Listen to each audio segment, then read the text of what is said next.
Bonjour, aujourd'hui nous allons parler gestion de projet avec Visual Planning. Planification des tâches projets, affectation des ressources, portfolio management, suivi des pointages de temps et des coûts associés, autant de sujets que vous allez pouvoir adresser avec Visual Planning. Tout ceci dans l'optique de vous aider à améliorer le suivi de vos projets et le pilotage des ressources associées. Vous souhaitez en savoir plus? Regardez ce qui suit.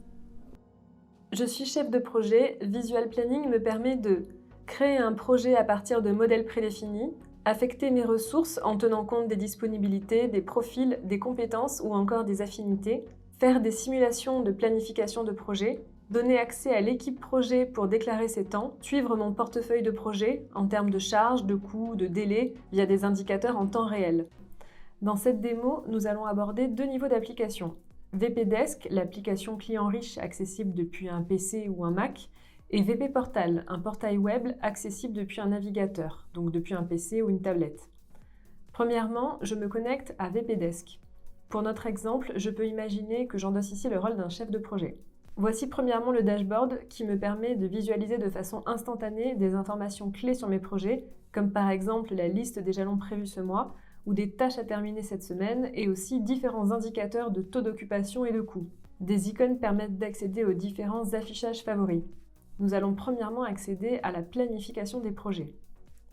Depuis cet affichage, je retrouve dans la vue centrale le planning de mon portefeuille de projet. Autour de cette partie centrale se trouvent différentes vues de ressources que je vais venir glisser-déposer sur mon planning pour planifier. Lorsque je double-clique sur un projet, je retrouve la fiche projet qui recense toutes ces informations et le détail des tâches qui le composent. Pour créer un projet, il suffit de faire clic droit « Ajouter » dans la liste des projets. Puis pour planifier ce projet, je glisse-dépose un modèle sur la ligne du projet que je viens de créer et à la date de démarrage souhaitée. À partir de là, le modèle se propage automatiquement et je peux modifier la charge associée à chaque tâche dans la fiche projet.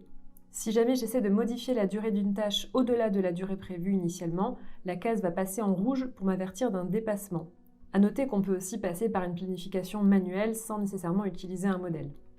Par défaut, chaque tâche projet est affectée à un profil. Ici, sur ma tâche conception, pour laquelle j'ai besoin d'un profil ingénieur, je vais pouvoir utiliser la fonction fenêtre d'affectation qui me permet de filtrer automatiquement les ingénieurs disponibles à cette date. Les tâches sont liées les unes entre les autres. Si jamais l'une est décalée, les autres seront décalées du même intervalle. Si le décalage impacte la date de livraison du projet, une alerte visuelle se manifeste et le nombre de jours de retard est calculé dans la fiche projet.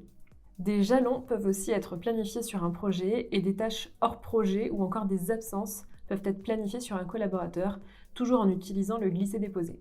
En bas de l'écran apparaît le plan de charge de mes équipes qui me permet de visualiser le taux d'occupation par profil ou par ressource. L'avancement du projet est calculé dans la fiche projet en fonction des temps déclarés par chaque utilisateur au niveau de ses tâches. Les couleurs de fond des tâches correspondent ici au statut « À faire ». Nous allons voir à présent comment les membres de l'équipe projet vont venir renseigner leur avancement.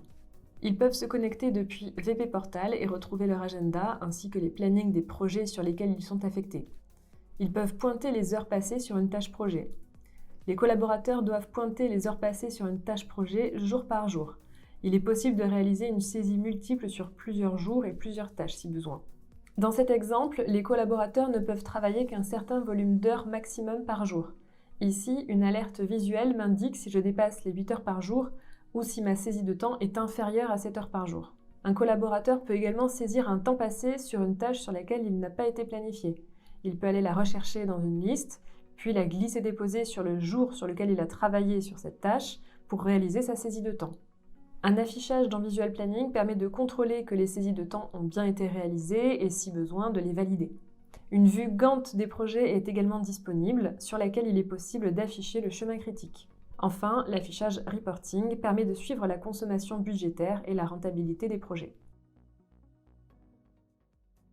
Le sujet que nous venons d'aborder vous intéresse? Vous souhaitez plus d'informations ou une démo personnalisée? Rendez-vous sur notre site visual-planning.com.